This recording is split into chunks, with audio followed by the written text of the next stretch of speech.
میرے لورز بھی ہیں، میرے ہیٹرز بھی ہیں. یہ عزت اللہ کی طرف سے ہے. کسی کی ذلت ہے تو وہ اللہ کی طرف سے ہے. ان کے لیے ضرورت ہے کہ نوک نوک کہ ہم نے جو کچھ بھگتنا تھا، جو کچھ بیڈ ٹائم جو بھی ہم نے دیکھنا تھا وہ دیکھ چکے ہیں. حسن ایوب خان کے تمام دیکھنے والوں کو السلام علیکم. ناظرین، ملٹیپل خبریں ہیں جی. ایک خبر جو ہے وہ یعنی کچھ خبریں پاکستان سے متعلق ہیں اور ایک دو خبریں انٹرنیشنل ہیں. ایک بین الاقوامی خبر جو ہے جس کا انڈائریکٹ تعلق پاکستان کے ساتھ ہے تو پھر ہم اس کو پاکستانی والی خبروں میں کے ساتھ رکھیں گے. 190 ملین پاؤنڈ کیس کی بات کر لیتے ہیں جس سے متعلق بار بار سلمان صفدر صاحب جو کہ عمران احمد نیازی اور بشرا بی بی کے وکیل ہیں وہ کہتے رہے کہ یہ 10 منٹ کا کیس ہے. جس دن یہ کیس لگ گیا میں نے 10 منٹ دلائل دینے ہیں اور یہ کیس ہی ختم ہو جانا ہے. اور جب کہ حقیقت اس سے مکمل برعکس ہے. 190 ملین پاؤنڈ کا جو فیصلہ ہے یعنی ناصر جاوید رانا صاحب کا، وہ فیصلہ آج تک آنے والے تمام کے تمام جو فیصلے ہیں عمران احمد نیازی یا بشرا بی بی کے خلاف، ایون کہ اس فیصلے سے پہلے جتنے فیصلے آئے ہیں اور اس فیصلے کے بعد بھی جو فیصلہ آیا ہے ان تمام سے بہتر تحریر شدہ فیصلہ ہے. اس میں عمران احمد نیازی کا جو جرم ہے اس کو بڑا زبردست طریقے سے بیان بھی کیا گیا ہے، سمجھایا بھی گیا ہے اور قانون کے مطابق اس کو جرم اسٹیبلش کیا گیا ہے. کوئی سکم نہیں ہے اس فیصلے کے اندر. تو لہٰذا سلمان صفدر صاحب کے کلیمز اپنی جگہ، حقیقت اس کے برعکس ہے. اسی وجہ سے سلمان صفدر صاحب کیس کے اندر ڈیپلی نہیں جانا چاہ رہے تھے اور وہ بار بار کہہ رہے تھے کہ سسپینشن آف سینٹنس جو ہے وہ سن لی جائے، مرکزی اپیلیں مت سنیں. کیونکہ مرکزی اپیلوں کے اندر ظاہری بات ہے کہ ہر نقطے کو جو ہے وہ عدالت اس کا جائزہ لے گی. اور جب سسپینشن آف سینٹنس ہوتی ہے اس معاملے کو ایک برڈ آئی ویو ہوتا ہے، اوپر سے دیکھا جاتا ہے. آپ میرٹس کے اندر ڈیپ ان نہیں جاتے.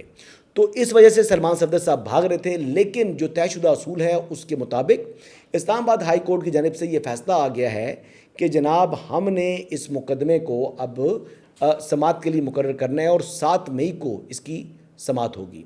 اور آئی بلیو کہ عدالت اس کی ڈیلی بیسس کے اوپر بھی سماعت کر سکتی ہے. اور اگر ڈیلی بیسس پر نہ بھی ہوئی تب بھی اس کو بڑا یعنی تیز رفتاری کے ساتھ چلایا جائے گا. تو اب دیکھ لیتے ہیں جی سلمان صفدر صاحب 10 منٹ کیا 10 دن لے لیں اور ان کو رہا کروا لیں. تو اس کیس کے اندر تو میں نہیں سمجھتا کہ کسی قسم کا کوئی ریلیف مل سکتا ہے اس جو فیصلے کی موجودگی میں جو ناصر جاوید رانا صاحب نے تحریر کیا ہوا ہے. اس کے کوئی کے اندر جھول نہیں ہے. تو ایک زبردست فیصلہ ہے جی آئی مسٹ سے. اور تمام جتنے بھی فیصلے آئے ہیں سب سے بہتر اور ایک مضبوط فیصلہ ہے یہ. اگر عدالتی ہی معاملے کی بات کریں تو چھوٹو گینگ جی بڑا مشہور گینگ گزرا ہے. آپ کو معلوم ہے کہ جنوبی پنجاب کے اندر ان کی دہشت ہے تو نہیں تھی. یہ چھوٹو گینگ کے جو سرگنا ہیں غلام رسول عرف چھوٹو، ان سمیت 3 جو مجرمان تھے، ان کی 6 بار سزائے موت کا جو فیصلہ ہے وہ سپریم کورٹ آف پاکستان نے برقرار رکھا ہے. اور یہ فیصلہ بنیادی طور کے اوپر چھوٹو گینگ کے اوپر جو الزام ہے وہ یعنی متعدد 1 درجن سے زائد بلکہ تقریباً 2 درجن کے قریب پولیس اہلکاروں کو انہوں نے جو ہے ہوسٹیج بنا کے رکھا تھا. یعنی ان کو ہوسٹیج بنا لیا اور بنیادی طور کے اوپر ان کی جو دہشت تھی یعنی اور اتنا کنٹرول تھا اس علاقے کے اوپر کہ جب پولیس گئی تو پولیس کے پاس ایمونیشن ختم ہو گیا اور ان لوگوں نے پولیس کو اور ان کی بختر بند گاڑیوں کو تمام چیزوں کو اپنے قبضے میں لے لیا اور پھر ویڈیوز بنا کے بھیجی. پھر پاک فوج کو طلب کیا گیا، پھر پاک فوج نے جا کر جو ہے ان لوگوں کو واگزار کروایا. تو بیسکلی اس کیس کے اندر جو ہے وہ یہ جو 24 پولیس اہلکاروں کا یہ اغوا کا معاملہ ہے.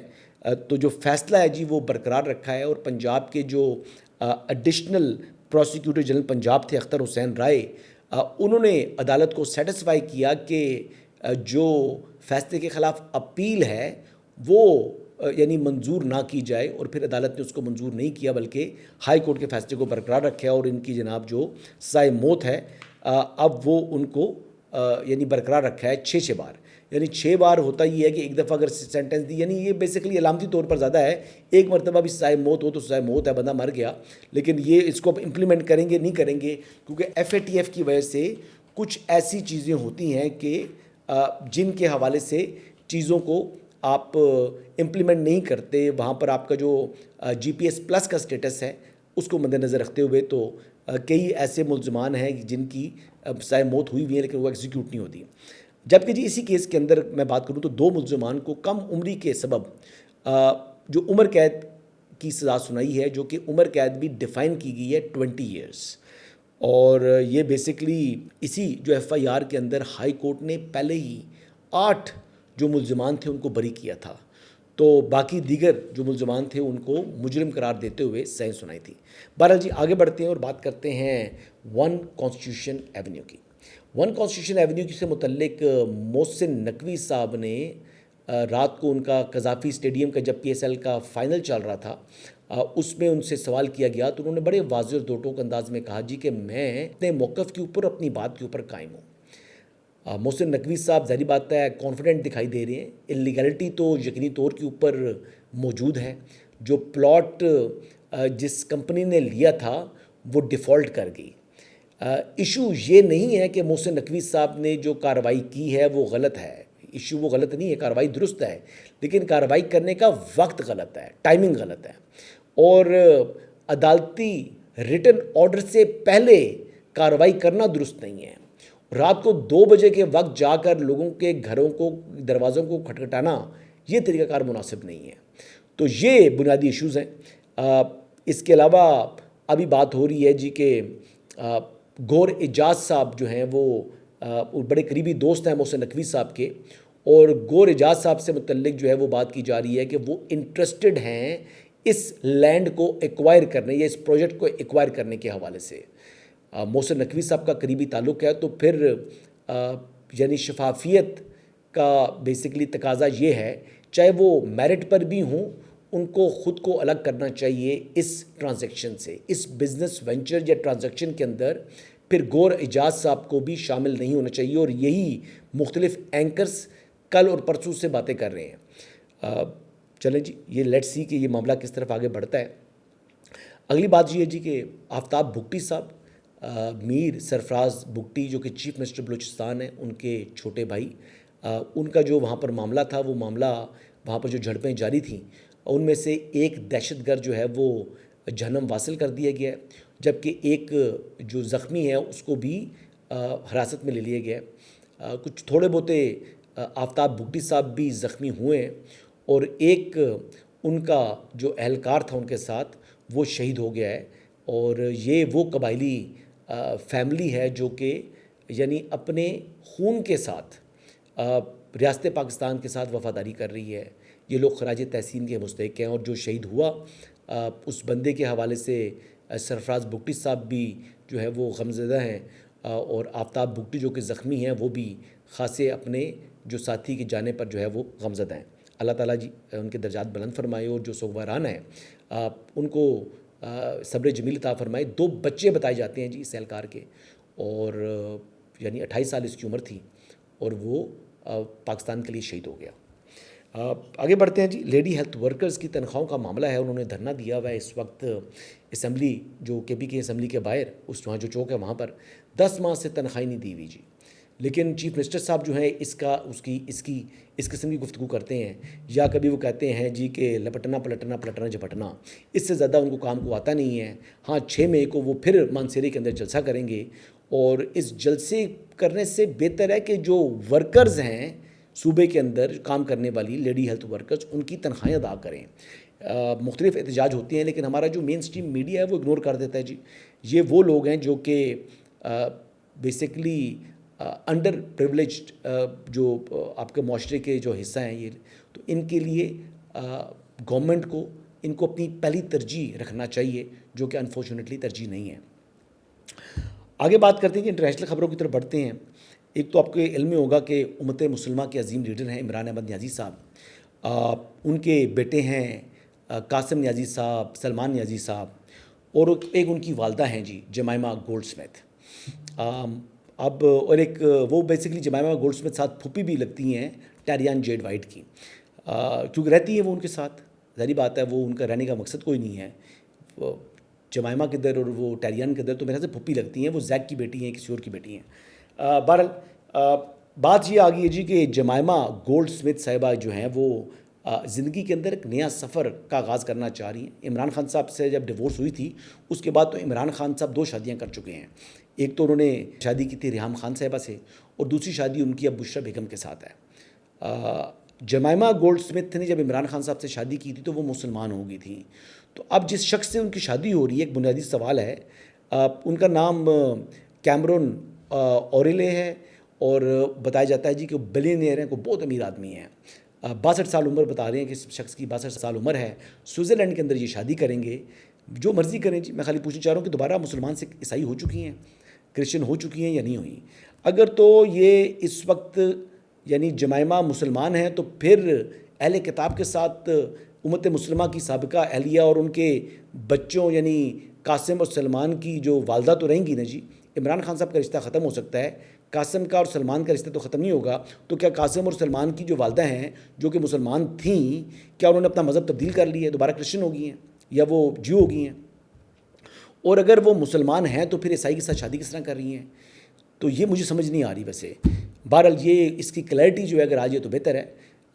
انٹرفیتھ ہارمنی اپنی جگہ جی. بات یہ ہے کہ لیکن اسلام کا جو عقیدہ ہے کہ مرد اہل کتاب خاتون کے ساتھ شادی کر سکتا ہے, لیکن خواتین کے لیے اہل کتاب مرد سے شادی کے اوپر ممانعت ہے. تو یہ ایک میں بین الاقوامی خبر جو پہلی میں یہ شامل کرنا چاہ رہا تھا. اب ٹیریان کی پھوپھی ہے اور قاسم سلمان کی والدہ ہیں تو اہمیت تو ان کی بنتی ہے. کیونکہ عمران خان صاحب نے تو آج تک تسلیم نہیں کیا کہ ٹیریان ان کی بیٹی ہے, اور اگر ٹیریان ان کی بیٹی ہے تو ان کے ساتھ رہتی ہے, پھر جمائمہ کے ساتھ کیوں رہ رہی ہے یا قاسم اور سلمان کے ساتھ کیوں رہ رہی ہے؟ یہ اسی وجہ سے میں سمجھ رہا ہوں پھوپھی لگتی ہے. آگے بڑھتے ہیں. اگلی خبر یہ ہے کہ ایک تو یعنی ایران کا وہ شپ جو کہ امریکہ نے اپنی تحویل میں لیا تھا وہ واپس پاکستان کے ذریعے ایران کو کیا جا رہا ہے, اور پاکستان کی جو میڈیشن کی جو ایفرٹس ہیں وہ یعنی بھرپور طریقے سے جاری ہے, جس کا منہ بولتا ثبوت یہی آ گیا. دوسرا, پریزیڈنٹ ٹرمپ نے اسٹریٹ آف ہارمز کو بھی کھولنے کے حوالے سے جو ہے وہ بات کر دی ہے.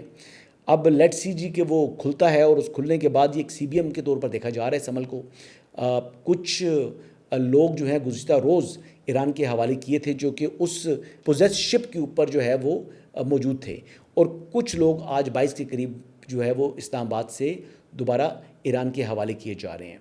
ایک ڈسٹربنگ خبر آ رہی ہے کہ جو ایک ملٹری شپ تھا امریکہ کا, اس نے اسٹریٹ آف ہارمز میں جانے کی کوشش کی ہے, جس کے اوپر ایران نے دوبارہ میزائل داغے ہیں, جس کے مطابق جو کہ انٹرنیشنل میڈیا کوٹ کر رہا ہے ایرانی نیوز ایجنسی کو کہ وہ شپ جو ہے وہ ڈیمیج ہوا ہے.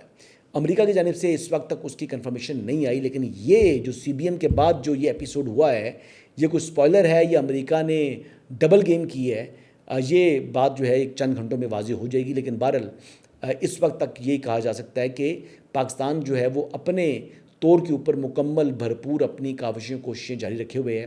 دوسری طرف لوگ یہ بات کر رہے ہیں کہ پریزیڈنٹ ٹرمپ کا اسی ماہ چند دنوں کے بعد جو ہے وہ 2 ہفتوں کے بعد دورہ بنتا ہے جی چین کا. تو دورہ چین سے پہلے اگر یہ تنازع حل نہیں ہوگا تو پھر چین بھی بنیادی بات جو ایجنڈے کے اوپر پہلا معاملہ رکھے گا وہ اسٹریٹ آف ہارمز کی بندش ہے. تو یہ ایک سچویشن بن رہی ہے, اور جو چین کے حوالے سے آپ کے علم میں یہ بات پہلے ہی موجود ہے, ہم نے پچھلے ولاگ میں بھی یہ بات کی تھی کہ چین نے تمام کی تمام امریکی اقتصادی پابندیوں کو مسترد کر دیا, اور انہوں نے کہا ہے کہ وہ ایران کے ساتھ جو آئل خریدنے کی یا جو تجارت ہے وہ اپنی جاری رکھیں گے, اور وہ کہتے ہیں ہم اس کو ریکگنائز نہیں کرتے جو سینکشنز ہیں یو ایس کی. تو یہ چائنا جو ہے وہ اپنا وزن دکھا رہا ہے, وہ کہتا ہے مجھے کوئی پرواہ نہیں ہے. اگر دیکھا جائے تو اکانومی وائز جوائنٹ ہے جی چائنا, امریکہ سے بہت امیر ہے, اور امیر ہونے کے باوجود اپنے فائنینشیل انٹرسٹ کے اوپر چین کسی قسم کا کوئی کمپرومائز نہیں کرتا. تو اسٹریٹ آف ہارمز کی جو بندش ہے اور جو بحری ناکہ بندی ہے امریکہ کی, تو یہ یقینی طور پر چین ڈسکس کرے گا. تو let's hope for the best کہ یعنی چند دنوں بعد ہی پاکستان اسلام آباد پیس ٹاکس کا راؤنڈ 2 ہوسٹ کرے اسلام آباد کے اندر, اور پھر یہ یعنی دنیا کے لیے ایک مستقل امریکہ اور ایران کی جو ہے جنگ بندی کا اعلان اسلام آباد سے ہو سکے, جو کہ انشاءاللہ ایک نئی تاریخ رقم ہوگی. انہی الفاظ کے ساتھ جی اجازت چاہوں گا. اللہ حافظ.